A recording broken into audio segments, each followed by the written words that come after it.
Hello बच्चों, कैसे हो आप सभी। आप सभी का अपने YouTube channel Vishwakarma Arjun civil सेमिनेटर में स्वागत है। बच्चों, आज हम लोग हिंदी का गद्यांश सॉल्व करेंगे, जो आपके नवोदय विद्यालय में 20 क्वेश्चन पूछे जाते हैं, जो कि आपके 25 नंबर के आते हैं। ठीक है ना। तो इन गद्यांशों को हम थोड़ा थोड़ा करके सभी हल करेंगे और आप लोग ध्यानपूर्वक देखना, क्योंकि नंबर तो आपको सब में लेने हैं, इसलिए आपको मेहनत सभी सब्जेक्ट में करने पड़ेंगे। ठीक है ना। तो अब चलते हैं, गद्यांश को पढ़ते हैं और ध्यानपूर्वक पढ़ करके इसका आंसर देखेंगे। ठीक है ना। आप लोग इसका आंसर देने का ज़रूर प्रयास करिएगा। फिलहाल हम आगे आपको बताते ही रहेंगे। ठीक है। तो चलिए गद्यांश को पढ़ा जाए। देखो, गद्यांश फर्स्ट दिया गया है। राणा प्रताप मेवाड़ के राजा थे। कहाँ के राजा थे? मेवाड़ के राजा थे। उन्होंने अपने देश की स्वतंत्रता के लिए बहुत कष्ट उठाए। मुगल सम्राट अकबर की सेना ने उन्हें हल्दी घाटी के युद्ध में हरा कर दिया और अतः वे जंगल में रहने के लिए और उनके बच्चे भूखों से मरने लगे। ठीक है। देखो, मुगल सम्राट कौन था? अकबर था। ये जो सेना ने उन्हें हल्दी घाटी के युद्ध में पराजित कर दिया, यानी हरा दिया। वे जंगलों में रहने लगे और उनके बच्चे भूखों से मरने लगे थे। अपने बच्चों को भूखा देखकर वे बहुत दुखी हुए और उन्होंने अपने देश को छोड़ने का निश्चय किया। ठीक है। फिर आगे बोला कि उसी समय उनका मंत्री भामाशाह उनके पास पहुंचा। उसने उन्हें बहुत सा धन दिया। कौन दिया धन? भामाशाह ने दिया था ना। किसको? राणा प्रताप को। तब उन्होंने पुनः एक सेना इकट्ठा की और उन्होंने अपने शत्रु पर आक्रमण किया। कुछ समय के बाद, यानी कुछ समय पश्चात, उन्होंने अपना खोया हुआ राज्य पुनः प्राप्त कर लिया। ठीक है ना। तो हम लोग गद्यांश को पढ़ लिए।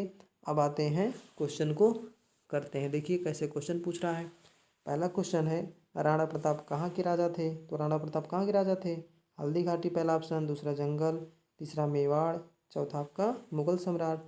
तो आपका कहाँ के राजा थे? देखो, पहली लाइन में ही लिखा है राणा प्रताप मेवाड़ के राजा थे। तो कहाँ के राजा हो जाएंगे?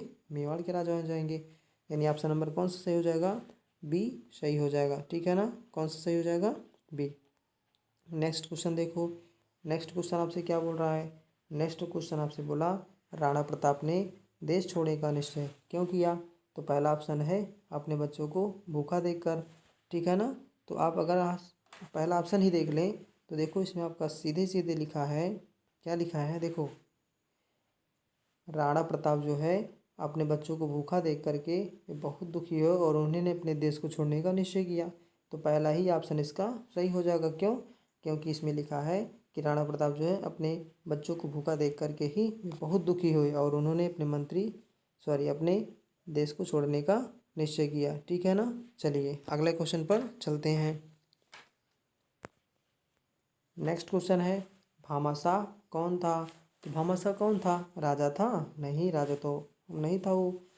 कौन था फिर? राणा प्रताप का मंत्री था, या मुगल सम्राट था, या अकबर का मंत्री था? नहीं, वो किसका था? राणा प्रताप का मंत्री था, जिसने उनको काफ़ी पैसा दिया था। ठीक है ना, यानी काफ़ी धन दिया था। नेक्स्ट क्वेश्चन, इसलिए आपका आंसर कौन सा सही हो जाएगा? ऑप्शन नंबर सी सही हो जाएगा। कौन सा ऑप्शन? ऑप्शन नंबर आपका सी सही आंसर हो जाएगा। ठीक है। नेक्स्ट क्वेश्चन पर आइए।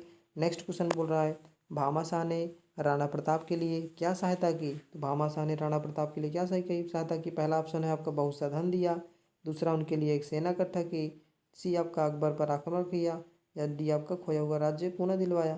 तो उन्होंने क्या किया था? बहुत सा धन दिए थे राणा प्रताप को, इसलिए पहला इसमें आप कौन सा सही हो जाएगा? पहला ऑप्शन करेक्ट हो जाएगा। ठीक है। नेक्स्ट क्वेश्चन हो गया।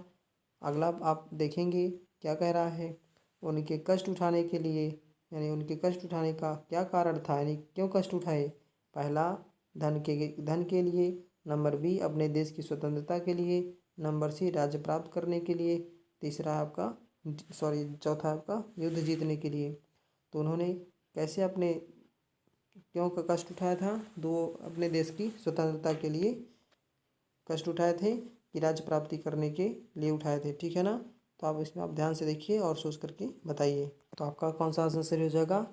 अपने देश की स्वतंत्रता के लिए। ठीक है ना, अपने देश की स्वतंत्रता के लिए।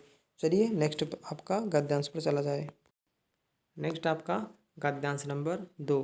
तो देखिए क्या क्या है इसमें, आप इसको ध्यानपूर्वक एक बार पढ़िए।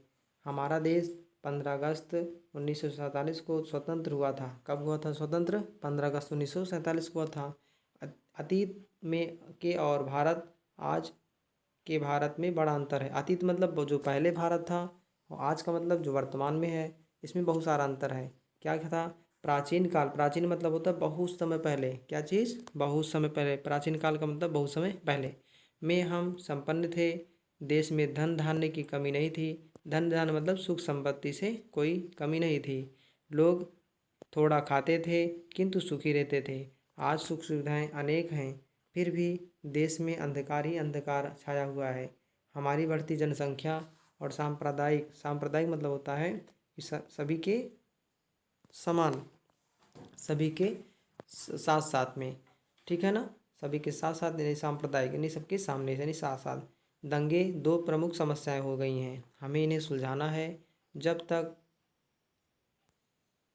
सांप्रदायिक का अर्थ होता है इसमें आपका, जैसे किसी दो समुदाय के व्यक्ति हों, उन्हें यानी किसी अलग अलग संप्रदाय से हों, उन्हें आपको क्या कहा जाएगा? सांप्रदायिक व्यक्ति बोले जाएंगे, ठीक है। चलो आगे बढ़ते हैं। तो दंगे दो प्रमुख समस्याएं हैं, हमें इन्हें सुलझाना है। जब तक प्रत्येक देशवासी इसके लिए प्रयास नहीं करेगा, तब तक यह समस्या सुलझ नहीं सकती है। आओ हम प्रतीक्षा करें कि हम देश में शांति बनाए रखने का हर प्रकार से प्रयत्न करेंगे, ठीक है ना। तो देखो इसमें आपका क्वेश्चन कैसे सॉल्व किया जाएगा। पहला क्वेश्चन है, हमारा देश कब स्वतंत्र हुआ था? हमारा देश कब स्वतंत्र हुआ था?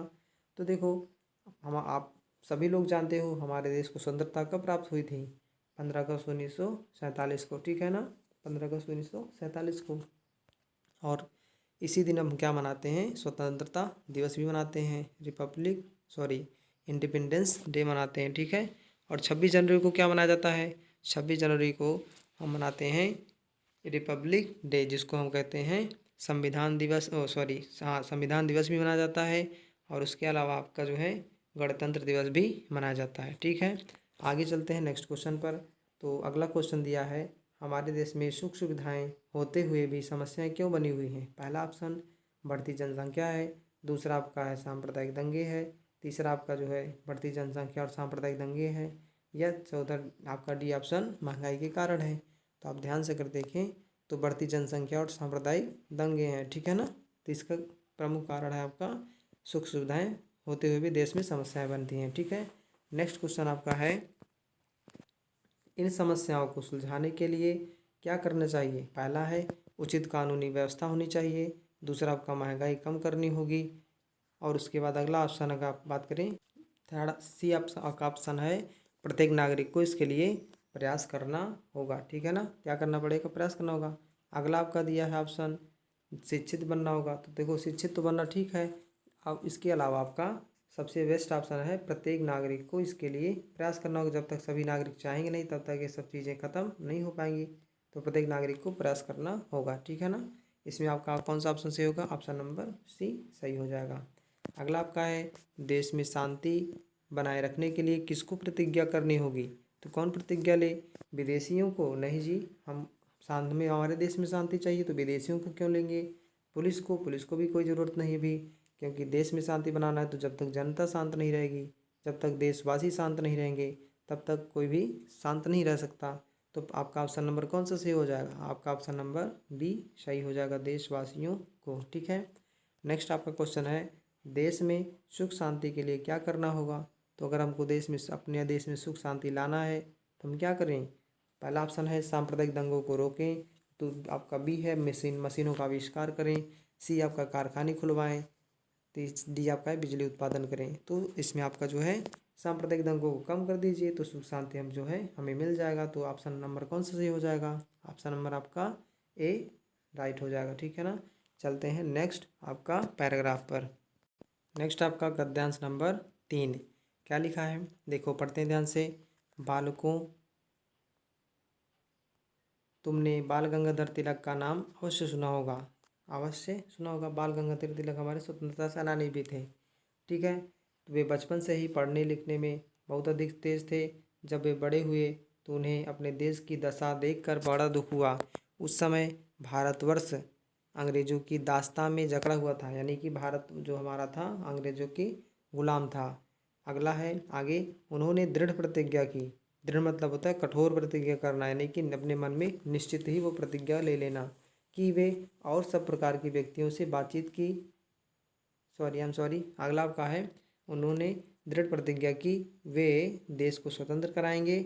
इसके लिए उन्होंने पूरे देश का भ्रमण किया और सब प्रकार के व्यक्तियों से बातचीत की। भ्रमण का मतलब होता है घूमना, ठीक है ना। तो सब प्रकार से व्यक्तियों से बात की और अंग्रेज़ों ने उन्हीं को बड़ा कष्ट दिया और कई वर्षों तक उन्हें जेल में भी रखा गया। इस पर भी तिलक जी ने हिम्मत नहीं छोड़ी। उन्होंने स्वराज के आंदोलन को ऐसा संगठित किया कि अंग्रेज घबरा गए। एक सफल राजनीतिक के अतिरिक्त तिलक जी एक अच्छे वक्ता, लेखक और पत्रकार भी थे, ठीक है ना। अब इसमें हम लोग देखते हैं कि क्वेश्चन क्या दिया है, इसको कैसे सॉल्व किया जाएगा, ठीक है। तो ध्यानपूर्वक आप क्वेश्चन को देखिए। पहला क्वेश्चन है, बाल गंगाधर तिलक पढ़ने में थे क्या थे? मध्यम थे, मतलब कि बहुत उनको ना ज़्यादा आता था ना ही कम आता था, यानी कि बीच में, यानी आपको थोड़ा सा आता था, तो मध्यम तो नहीं थे। अगला आपका है ऑप्शन नंबर बी, अधिक तेज थे। नंबर सी आपका तेज थे और नंबर डी आपका है होशियार थे। तो ये कैसे थे? बहुत अधिक तेज थे, पढ़ने लिखने में बहुत अधिक तेज थे, ठीक है ना। इसलिए ऑप्शन नंबर कौन सा सही हो जाएगा? बी सही हो जाएगा। नेक्स्ट आपका है, भारतवर्ष किसका गुलाम था? तो भारत पहला ऑप्शन है अंग्रेजों का, ऑप्शन नंबर बी है बाल गंगाधर तिलक का, ऑप्शन सी है अंग्रेज सिपाहियों का, ऑप्शन डी है किसी भी का नहीं। तो इसमें ऑप्शन कौन सा सही हो जाएगा? आपको बताया गया कि भारत किसका गुलाम था? अंग्रेजों का, तो इसलिए आपका आंसर ऑप्शन कौन सा हो जाएगा सही? ए नंबर हो जाएगा, अंग्रेजों का। नेक्स्ट आपका है, स्वराज के आंदोलन से कौन घबरा गए? तो स्वराज जब आंदोलन चलाए थे बाल गंगाधर तिलक ने जब आंदोलन चलाया था तो अंग्रेज इससे घबरा गए थे। कौन घबरा गया था? अंग्रेज, ठीक है ना। इसमें बाल गंगाधर तिलक या आंदोलन करने वाले या अंग्रेजी सिपाही ऐसा कुछ नहीं होगा, ठीक है ना। कौन सा सही हो जाएगा? आपका ऑप्शन नंबर सी सही हो जाएगा। नेक्स्ट क्वेश्चन है, बाल गंगाधर तिलक को अपने देश की दुर्दशा को देखकर कब दुख हुआ? नंबर 1 ऑप्शन है जब वे बड़े हुए, नंबर बी बचपन में, या नंबर सी बुढ़ापे में, नंबर डी आपका है जब वे जेल में थे। तो उनको देश की दुर्दशा को देख करके कब दुख हुआ? तो देखिए, पढ़िए, समझिए, उसके बाद आंसर बताइए। देखो, जब वे बड़े हुए थे तो उनको क्या हुआ था? ये सब दुर्दशा देख करके देश की उनको काफ़ी दुख हुआ था, ठीक है ना। बुढ़ापे में नहीं, ना ही आपका बचपन में, ना ही आपका जेल में जब थे, ठीक है। ऑप्शन नंबर कौन सा सही? ए नंबर हो जाएगा। नेक्स्ट और लास्ट क्वेश्चन आपका है, बाल गंगाधर तिलक एक मतलब एक क्या थे? तो अध्यापक थे, वकील थे, या सफल राजनीतिक थे, या फिर डॉक्टर थे। तो सोचिए और उसके बाद थोड़ा सा आप लोग आंसर करिएगा। देखिए, बाल गंगाधर तिलक एक क्या थे? अध्यापक थे। क्या थे? अध्यापक थे, ठीक है ना। माफ़ कीजिएगा बच्चों, अध्यापक नहीं थे। वो देखो इसमें लिखा है एक सफल राजनीतिक के अलावा ये तिलक जी अच्छे वक्ता भी थे, लेखक भी थे, पत्रकार भी थे। इसमें अध्यापक की बात नहीं कही गई है, तो अध्यापक ऑप्शन आपका गलत हो जाएगा। ऑप्शन आपका कौन सा सही हो जाएगा? सफल राजनीतिक क्या थे? सफल राजनीतिज्ञ थे। ऑप्शन नंबर आपका कौन सा सही हो जाएगा? ऑप्शन आपका बी सही आंसर हो जाएगा, ठीक है ना।